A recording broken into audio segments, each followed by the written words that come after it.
And then he gave me one case, and then he dumped me. So I continued to write, and I finished. And people told me, oh, this is significant. And I go, really? So I'm really surprised myself. I really feel honored to have the certificate from the city of Monterey and from Judy Chu, who's my hero. Anyway, in 1852, our story has to start with the most notorious Chinese-American prostitute. She was 5'6" and very beautiful. And she was so beautiful that her workstation has men lined up on weekends, and the police have to draw a gun. That's how successful she was. And why was she here? Because she was blackmailed by a Chinese gang member, and she sued. And using her broken language, English, in the court, and she won. And she also found the experience really good because everybody laughed her reaction, and the judge seemed to like her. And so she sued and sued and sued until there's other people against Hall, where she can no longer sue people because Chinese is not allowed as witness in the court. So that's the story of Atoy. Atoy lived to 99 years old, and she married a rich merchant. So she died in San Jose. Then we had the first Supreme Court case in 1874, where 22 Chinese American women aboard a ship from Hong Kong to San Francisco. And the immigration officer said, oh, coming from China, you must be prostitutes. So they sued. Look at their name, Fong, Alu. Of course, it's not their first name, right? Is not their last name. But can you imagine at this tender age, they have to face this huge white immigration male who asked, what's your name? And I'm sure they were frightened. They couldn't tell their name. And so their friends say, oh, I think his name is Fong. And then there you go, something. There was no picture because even the male had no picture, so women has no picture. So there were 22 Chinese women sued for their dignity. We are not prostitutes. And they sue all the way to the Supreme Court. And the Supreme Court justice sided with them. So the Supreme Court justice, his name is Stephen Field. He said, I would not allow immigration officer to have so much power as to take one look at a woman and say, you're prostitute, or you're stupid, or you're ignorant. So that's that. And then we have this Mr. Page in 1875, whose Page Act forbidden all the Chinese laborers, especially immoral Chinese women.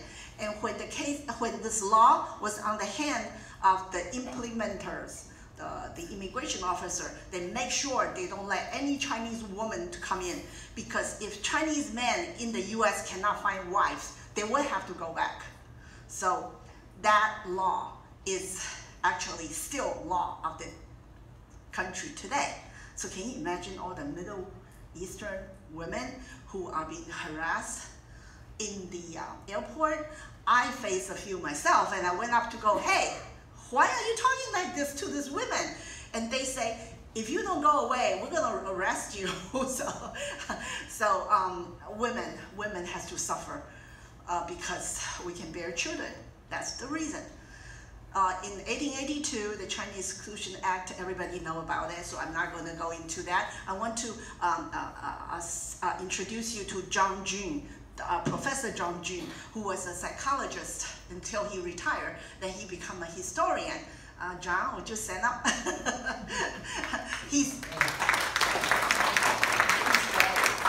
I know he looks 53, but he's actually 30 years older than that. And he came in from Irvine. I don't know how to do this. Okay, this is the Chinese Exclusion Act. And then we have Tape against Hurley. Tape is actually Chinese, but they are so, they want to become white people. They identify with white people so much that they change their name to Tape. Actually, I don't know what's their Chinese name. There's no, but they they thought their well-bred daughter, when she was 8 years old, could attend the public school in San Francisco. No, she was rejected, and the school principal was waiting for them in the doorstep of the school. When her mother brought her, and she go, no, you cannot come in. But, you know, and then the principal said, she doesn't have proper immunization. She can infect other people. Anyway, so they went to get immunization records and still no.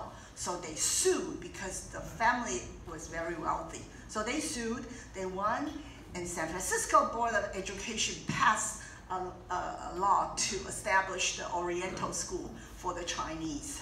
So in a way, it's very hard to win. So the school is now called, this is her Mamie tape. So this is a school. The school is still in existence today. It's called Gordon Lau Elementary School on Sacramento Street. This is Polly Bemis.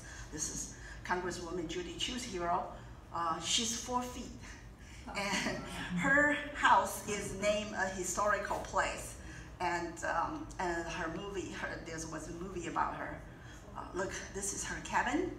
You couldn't go there by road. You have to take a boat. Okay, and then we have Bocom.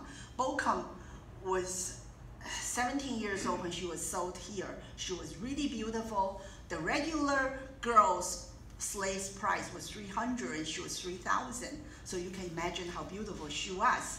And the snakehead, Lao Hei Dong, fell in love with her and bought her. But unfortunately, she didn't fall in love with him, and she ran away with the gardener. So his love turned into hate, and she murdered her. And on the trial, they found the husband as the killer, alleged killer, and so they had a jury trials, and the Gans marched a lot of witnesses. And one part of the witnesses say, no, he was not there. The other part say, yes, he was there. So the jury was so confused, they couldn't convict the killer. So the case was like, he went free. So